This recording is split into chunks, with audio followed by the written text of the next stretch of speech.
Buenas noches, bienvenidos a la charla número 15 de 111 sobre el borrador de propuesta constitucional que ha hecho la Convención Constitucional Chilena. Hoy es lunes 30 de mayo de 2022. Estamos ya bastante entrada la noche y seguimos analizando los principios constitucionales. Van a ver ustedes que, aunque voy a pasar someramente sobre algunos de ellos y dejaremos para mañana otros, se vuelven a presentar las visiones ideológicas básicas del ecologismo, la pluriculturalidad, etcétera, que hemos mencionado ya desde el primer capítulo. El número 7 dice, voy a compartir con ustedes la pantalla, un momento. El número 107 dice, artículo 9, naturaleza. Las personas y los pueblos son interdependientes con la naturaleza y forman con ella un conjunto inseparable. Bueno, esto obviamente que se puede entender de una buena manera, ¿no? Porque todos vivimos en la Tierra y estamos conectados con todo, y lo que ocurre en el mundo mineral y vegetal nos afecta, evidentemente, pero esto ya tiene ese sabor de panteísmo, ¿no? de que todo es una gran naturaleza en la que nos envuelve y en la cual el ser humano no tiene esa posición preeminente que le reconoce la visión clásica de la naturaleza y de la persona. Y que eso es lo que está implícito, se ve en el inciso segundo. La naturaleza tiene derechos. El Estado y la sociedad tienen el deber de protegerlos y respetarlos. Son dos cosas muy distintas, porque el Estado, todos nosotros, podemos tener un deber de proteger la naturaleza, en la medida en que es un bien que nos ha sido dado por el Creador para su administración, para ponerlo al servicio del bien común de toda la humanidad. Pero de ahí no se sigue que sea la naturaleza la que tenga derechos. El derecho es algo que es lo suyo de cada uno, algo respecto de lo cual el ser humano, por tener una dignidad especial que precisamente lo destaca respecto a la naturaleza, puede tener las cosas como suyas. Y, y por lo tanto, atribuir derechos a la naturaleza al mismo tiempo eleva a los seres no racionales más allá de su valor y rebaja la dignidad humana, tiende como a igualarlos. Eso es el ecologismo profundo, que es un error muy profundo. Y por supuesto que se le podría dar un enfoque distinto a el deber que se menciona después de adoptar una administración ecológicamente responsable, promover la educación ambiental y científica mediante procesos de formación y aprendizaje permanentes. Bien, en la medida en que se desarrolla una sana conciencia ecológica, estos temas forman parte de un currículum razonable, pero un Estado militantemente ecológico, y más encima con esta visión errada de la naturaleza como sujeto de derechos, es algo realmente inaceptable, ¿no? Y recuerden, si esto llega a ser aprobado, ¿cómo va a ir de la mano con una degradación de la persona humana? De hecho, esto ya está pasando, ¿no? ¿Cuántas personas conocemos que son infinitamente conmocionadas por el maltrato a un animal y sin embargo viven indiferentes a los maltratos a personas humanas de carne y hueso? Eh, la degradación de la dignidad personal. Por mucho que esto se revista con buenas palabras, por ejemplo, el principio de buen vivir, que el principio de buen vivir debería ser el de vivir conforme a la dignidad humana y cristiana, pero aquí significa simplemente una relación de equilibrio armónico entre las personas, la naturaleza y la organización de la sociedad. Buenas, bonitas palabras que traslucen esa ideología ecologista, ¿no? De la naturaleza como ese gran todo en el que nosotros estamos simplemente inmersos. No sería nada difícil aprobar una cosa así por razones puramente demagógicas, pero una sociedad más sanamente libre, no liberal, sino libre, también tiene que, fomentando el respeto por todas las personas, ¿no? Y también el cuidado de la naturaleza precisamente por respeto a las personas que se van a beneficiar de ella, incluidas las generaciones futuras, esa sociedad debería también fomentar el buen vivir en un sentido ético y no solamente en un sentido de equilibrio ecológico. Se establece a nivel constitucional el principio de responsabilidad ambiental. Quien dañe el medio ambiente tendrá el deber de repararlo, aparte de las sanciones administrativas, penales, civiles, etcétera, según que correspondan en conformidad a la Constitución y las leyes. Esto es sumamente vago y obviamente tiene que concretarse legalmente. ¿Cuál es el deber de reparar? Que cada persona se haga responsable de los daños que causa es un principio general del derecho actualmente vigente, que tenga que estar puesto en la Constitución y específicamente referido a cuestiones medioambientales, parece otra vez una exageración. Después pasamos a otro principio. Chile es un país oceánico, es deber integral del Estado la conservación, preservación y cuidado de los ecosistemas marinos y costeros, continentales, insulares y antárticos. Bueno, esto es una buena muestra de lo florida que es esta Constitución, porque hay muchas cosas que pueden ser parte de una visión correcta de un país que tiene 4.000 kilómetros de costa, de acuerdo. Y eso puede inspirar la legislación, las políticas públicas de una manera flexible, cambiante a lo largo del tiempo, pero que tenga que estar en la Constitución, ¿para qué? ¿No?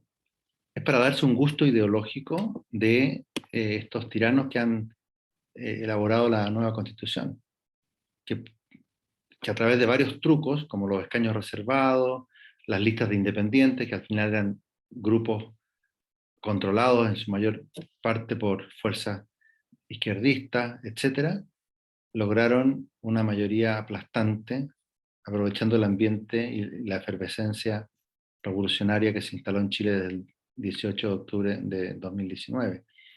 Y ellos ahora, con un espíritu bastante tiránico, nos quieren imponer todos estos floripondios, algunos más peligrosos que otros. Y el número 111 viene con una carga de profundidad muy importante en la que me voy a detener un poco más, que es la recepción e integración del derecho internacional de los derechos humanos.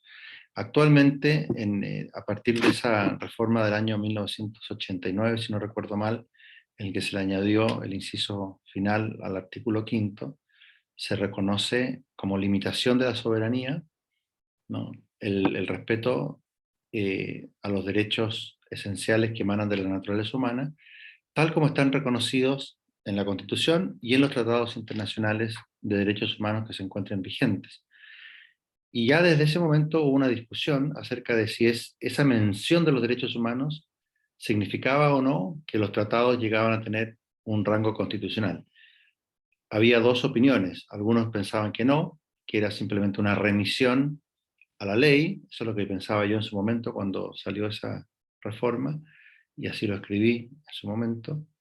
Y otros pensaban también con buenas razones que esa mención equivalía a elevar los derechos humanos de, al rango constitucional, los derechos humanos de los tratados internacionales.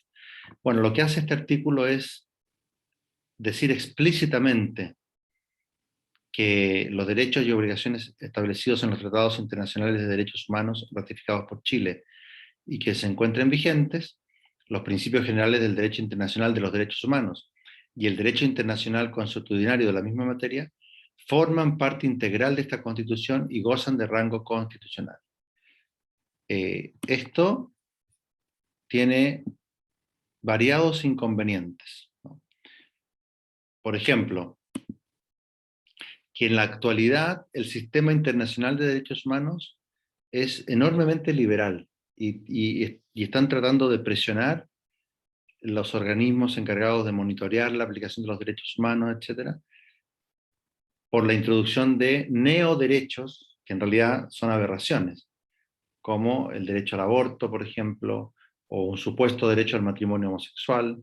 Gracias a Dios el Tribunal Europeo de Derechos Humanos ha dicho que no existe un derecho al matrimonio entre personas del mismo sexo. Y así otras distorsiones de la visión clásica de la vida, de la familia, que están enquistadas en estos sistemas internacionales de derechos humanos. Por lo tanto, en este momento histórico, venir a incorporar todo eso en masa, sin discernimiento, como de rango constitucional, es un grave error.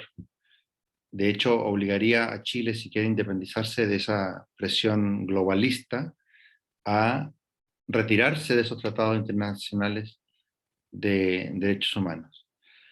Además, como se dice que forman parte integral de la Constitución y gozan de rango constitucional, esta cláusula también puede poner en peligro la soberanía del legislador interno, porque cualquier ley podría ser tachada de inconstitucional por supuestamente contradecir algunos de esos artículos generalmente abiertos a múltiples interpretaciones en los tratados internacionales sobre esta materia. Por, por esas razones, no es esta una buena forma de promover que el Estado defienda los derechos naturales de las personas, los derechos que se fundan en la ley natural y no simplemente en estas convenciones internacionales que muchas veces están desviadas. Y también hemos visto cómo funciona esta filosofía de los derechos humanos a partir del movimiento revolucionario de octubre del 2019. Ustedes mismos han visto con qué desigualdad se aplica la ideología de los derechos humanos según que la víctima sea un carabinero o un manifestante. Es más, a los carabineros se les amarran las manos para que no repriman actos que son violentos y que deberían reprimirse con toda la fuerza, incluso letal. Usarla para que estos revolucionarios dejaran de cometer esos actos de violencia. Pero no, los derechos humanos, según esta ideología, que está también en el Instituto Nacional de Derechos Humanos de Chile y que está enquistada en casi todos los organismos y ONG de derechos humanos, con honrosas excepciones,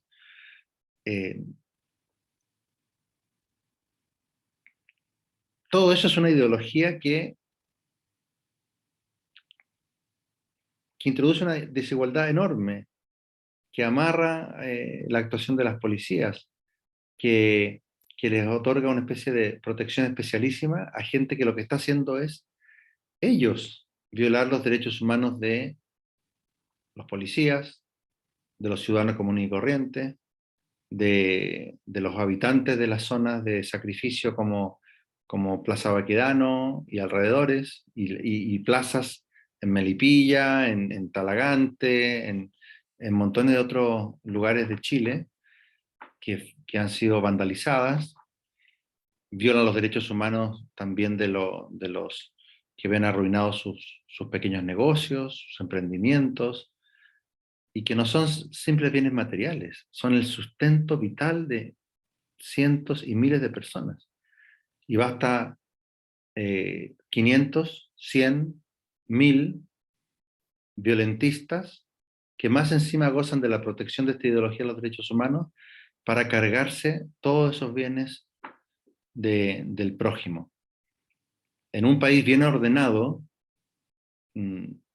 la policía tendría autorización para reprimirlos y repito, incluso con fuerza letal, si se negaran esas personas a rendirse y si insistieran en agredir a las policías y a sus conciudadanos. Por lo tanto, hay que oponerse firmemente a esta recepción de los derechos humanos del orden internacional a nivel constitucional. Por supuesto que si hay un tratado, el Estado tiene el deber de respetar ese tratado, pero está al nivel de la ley el tratado. Y por lo tanto no goza de la misma jerarquía y de las mismas garantías de cumplimiento que las normas de la Constitución. En fin, yo por solo este hecho de rendirse al globalismo de los derechos humanos, votaría rechazo. Ah, pero no se sorprenda, esto de aquí vamos en el 111 y ya tengo no sé si 111 o 100 o 97 razones para votar rechazo, pero esta es especialmente grave eh, y bastante difícil de evadir esa como imposición de este orden global una vez que esté engarzada a nivel constitucional. El número 112 es una reiteración de la interculturalidad que hemos visto antes, el Estado intercultural, y, y afirma que el Estado reconocerá, valorará y promoverá el diálogo horizontal y transversal entre las diversas cosmovisiones de los pueblos y naciones que conviven en el país con dignidad y respeto recíproco. El Estado deberá garantizar los mecanismos institucionales que permitan ese diálogo, superando las asimetrías existentes en el acceso, distribución y ejercicio del poder y en todos los ámbitos de la vida en sociedad. Le traduzco lo que significa esto. Primero, la ficción de la interculturalidad del Estado.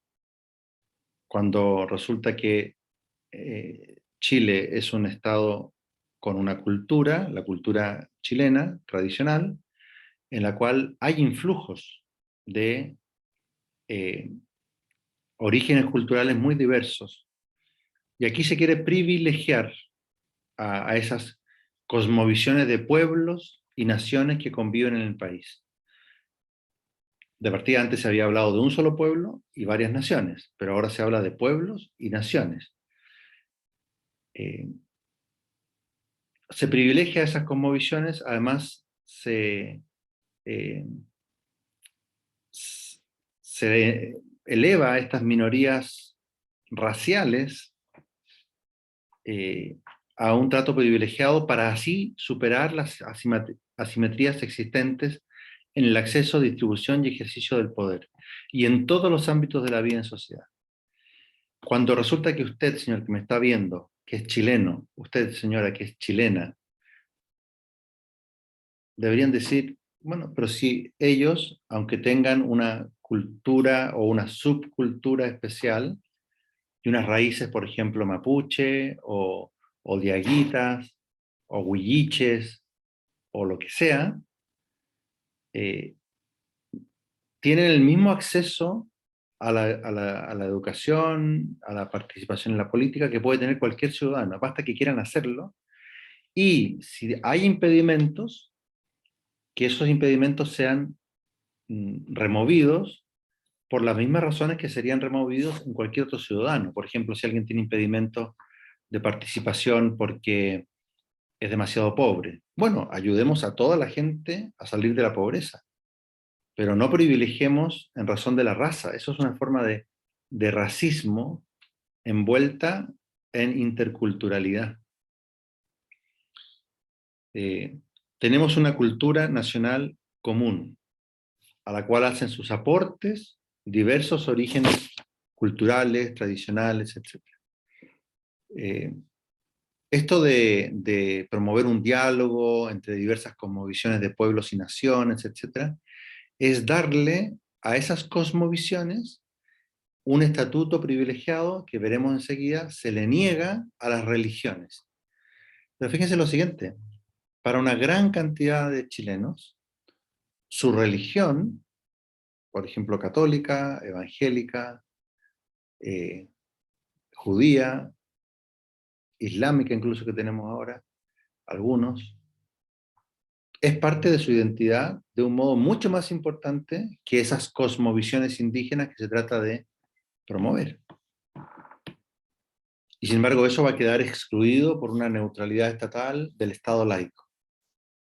Y en cambio esto, las cosmovisiones de pueblos y naciones, que prácticamente no existen, está elevado a una situación de privilegio en la que tendrían que ayudarles todos los demás a superar unas supuestas asimetrías. Estas son puras ficciones, es un puro constructo ideológico. Y repito, sí que es sano aceptar todos los aportes culturales que enriquecen a una nación, vengan de donde vengan, pero no tiene ninguna razón de ser el que se privilegien los aportes culturales de grupos humanos tradicionales que estaban en este territorio antes de que se produjera la gesta de la conquista española y el mestizaje y la elevación de todos esos pueblos con tantos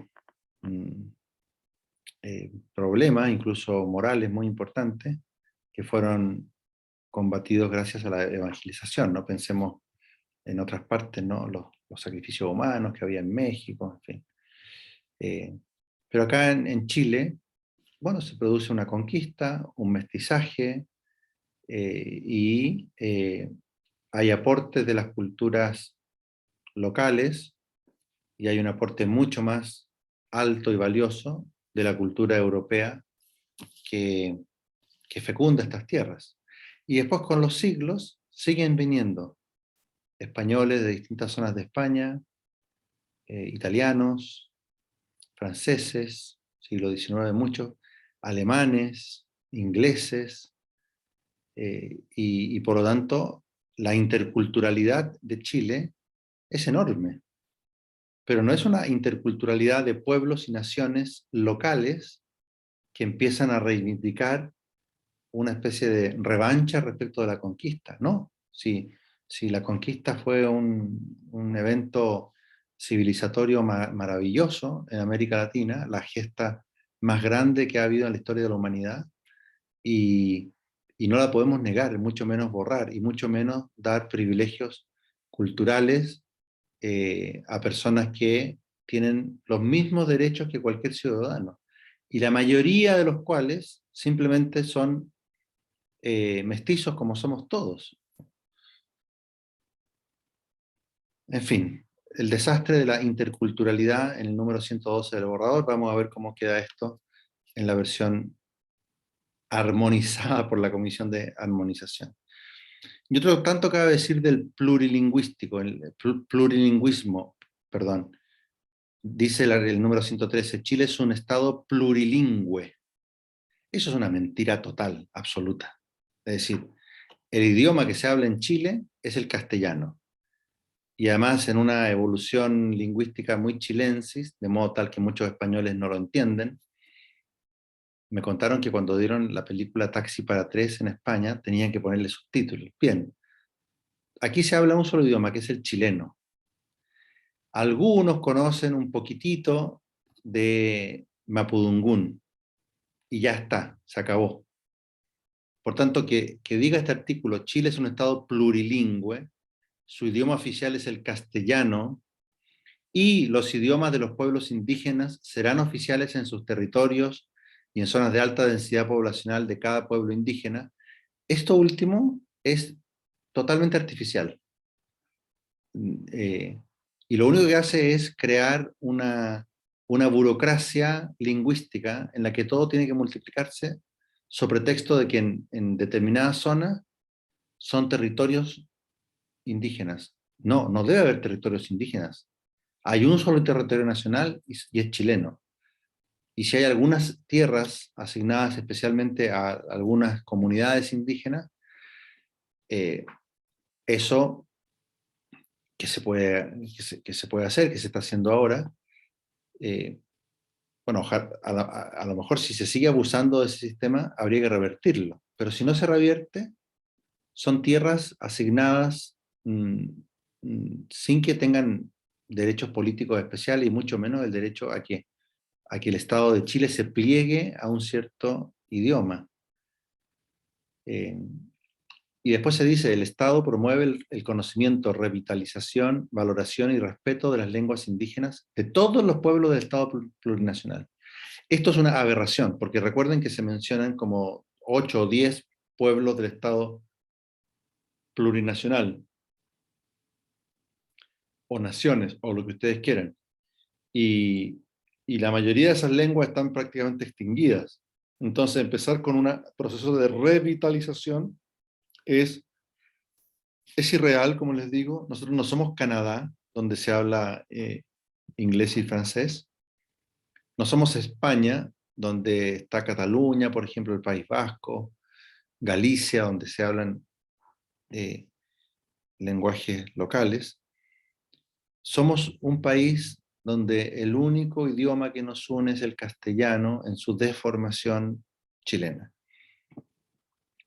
Y es peligroso crear artificialmente estos idiomas como sacándolos de sus cenizas, recreándolos, expandiéndolos, porque ahí está la raíz lingüística de un independentismo y de un nacionalismo que nos puede costar muy caro en el futuro. De tal manera que yo personalmente recomendaría no ir por esta vía, y sin embargo, a todos nuestros compatriotas que tengan la riqueza de un segundo idioma, bueno, invitarlos a aportar esa riqueza libremente, sin un subsidio especial del Estado. Y así habrá gente que hable chileno y mapuche y mapudungún, muy bien, allá ellos, cosa de ellos. No nos interesa a nosotros como chilenos, pero si lo quieren hacer, fantástico, es parte de su propia identidad tradicional, de algunos mapuche, y lo mismo con estos otros grupos minoritarios. A la inmensa mayoría de los chilenos les vendrá mejor aprender bien inglés, y los que tienen raíces italianas, aprender el idioma de sus abuelos, o alemana, aprender bien alemán, o aprender bien francés.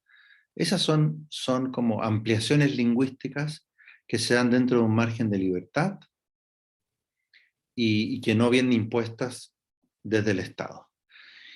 Y el segundo inciso y final de este número 113 ya es otra muestra de lo florida que es esta constitución. Dice, el Estado reconoce la lengua de señas chilena como lengua natural y oficial de las personas sordas, así como sus derechos lingüísticos en todos los ámbitos de la vida social.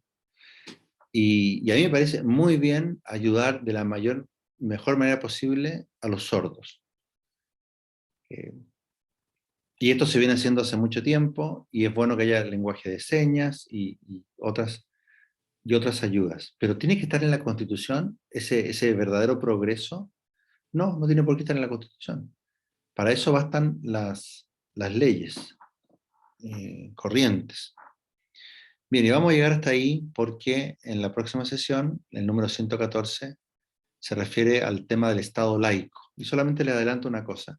La gran paradoja es que esta Constitución enaltece un montón de cosmovisiones, creencias, sobre texto de que son propias de pueblos originarios, pero declara su absoluta neutralidad respecto de creencias que son mucho más profundas, que están mucho más arraigadas en todos los sectores del pueblo chileno, como son sus creencias religiosas. Y esa disparidad añade más todavía al carácter extremadamente desigual, arbitrario, eh, racista, privilegiado que tiene el borrador de Constitución respecto de minorías étnicas que existen en Chile y que en realidad son prácticamente todas simplemente mestizos, mestizos como todos lo somos en mayor o menor medida. Pues bien, a ese tema me referiré en la sesión de mañana, que comenzaremos con el Estado laico. Nos vemos mañana, pero antes quiero decirles una cosa. Me llegó un correo electrónico diciendo que una persona se había suscrito a Patreon.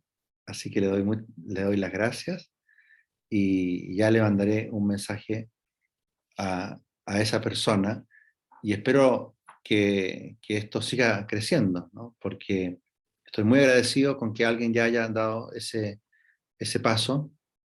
Hoy un estudiante universitario me dijo que está tan mal esta cuestión. Me dijo que él sabía editar videos, grabar con distintas cámaras, usar un micrófono mejor.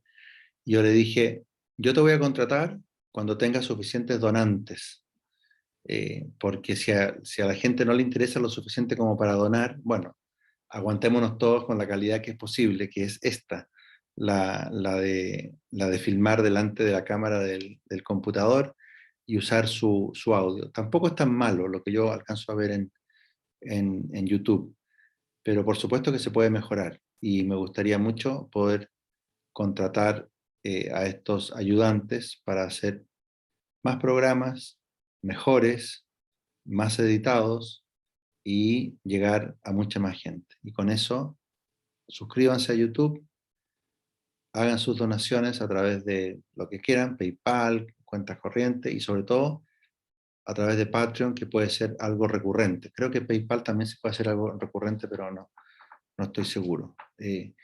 Muy bien, nos vemos mañana. Adiós.